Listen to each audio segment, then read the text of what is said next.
Hello बच्चों, how are you. हम पढ़ रहे हैं चैप्टर नंबर 5 द्रव्य की अवस्थाएं।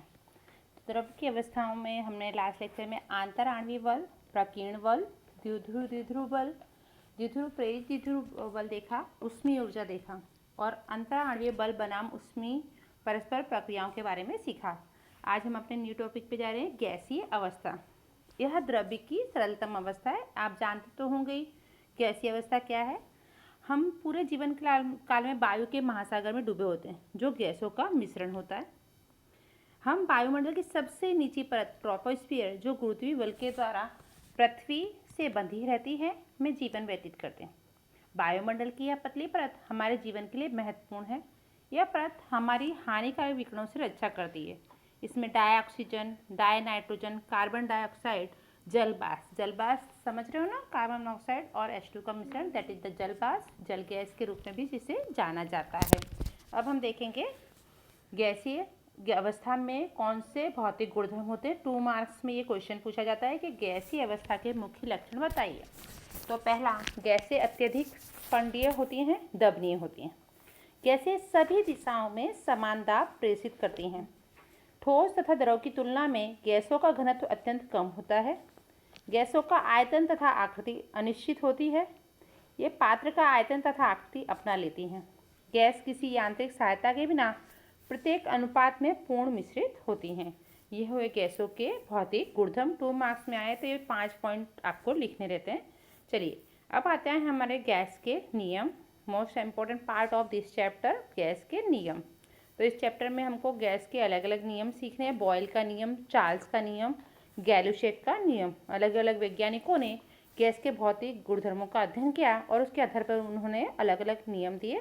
तो मेन ये 3 नियम और उसके बाद आदर्श गैस समीकरण, वो भी हमें सीखना है। आगे देखते हैं हम बॉयल का नियम, जिसे हम दाब आयतन संबंध के रूप में भी जानते हैं। तो अपने प्रयोगों के आधार पर रॉबर्ट बॉयल ने इस निष्कर्ष पर पहुंचे कि स्थिर ताप पर गैस की निश्चित मात्रा अर्थात मोलों की संख्या का दाब उसके आयतन के व्यस्त अनुपात में होता है। इसे कहते हैं बॉयल का नियम। गणितीय रूप से हम लिख सकते हैं P प्रोपोर्शनल टू 1/V। तो तापमान और मोल संख्या यहाँ अचल रहेगा, तो P प्रोपोर्शनल का साइन हटाएंगे तो इसकी जगह क्या आ जाएगा, K।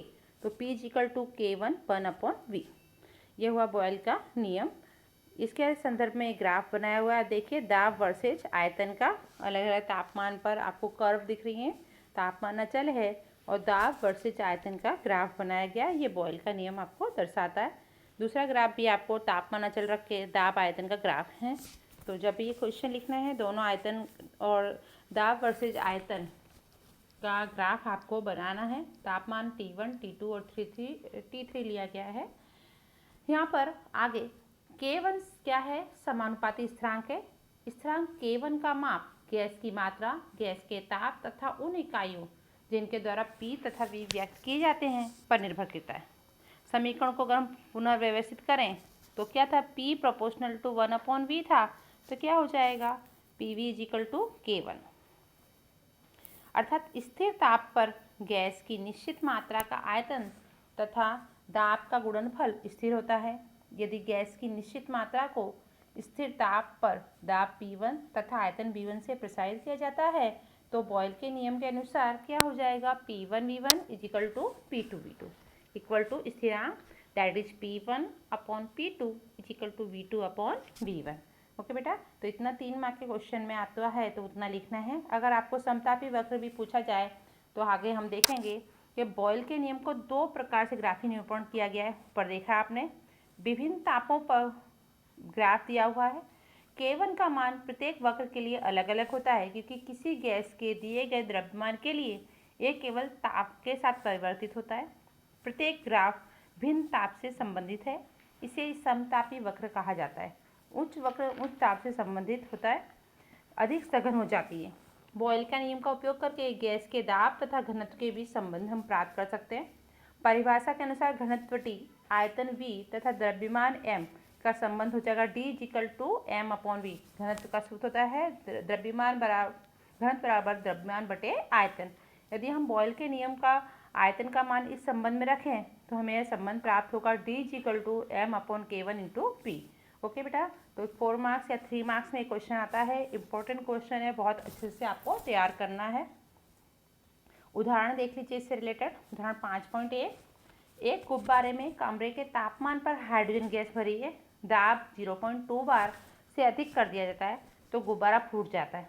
यदि एक बार दाब पर गैस का आयतन 2.27 आयतन घेरती है तो कितने आयतन तक गुब्बारे को फुलाया जाता है। तो बॉयल के नियम के अनुसार हम सूत्र लगाएंगे P1 V1 = P2 V2, सबकी वैल्यूज रखेंगे। तो V2 मिलेगा आपको P1 P1/P2। सिंपली आप सॉल्व करेंगे एलसी से तो आपको आंसर मिलेगा 11.35 लीटर। इस नियम को बहुत अच्छे से तैयार करना। दोनों ही क्वेश्चन इंपॉर्टेंट हैं, गैसीय अवस्था के लक्षण और बॉयल का नियम समझाइए। उदाहरण भी 2 मार्क्स में पूछ सकते हैं, तो इतना आप तैयार करेंगे। नेक्स्ट लेक्चर में हम चार्ल्स के नियम के साथ मिलते हैं।